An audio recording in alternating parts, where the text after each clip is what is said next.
अल्लाह के रसूल सल्लल्लाहु अलैहि वसल्लम फरमाते हैं,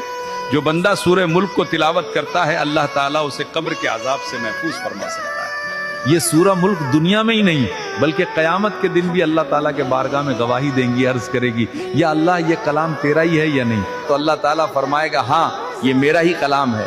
और फिर वो सूरत अपने पढ़ने वाले के लिए शफाअत और बचाव का जरिया बन जाएगी। मैं पूछना चाहता हूँ अपने नौजवानों से, सूरह मुल्क से भी बेहतर कोई दोस्त हो सकता है जो आपको तन्हा भी नहीं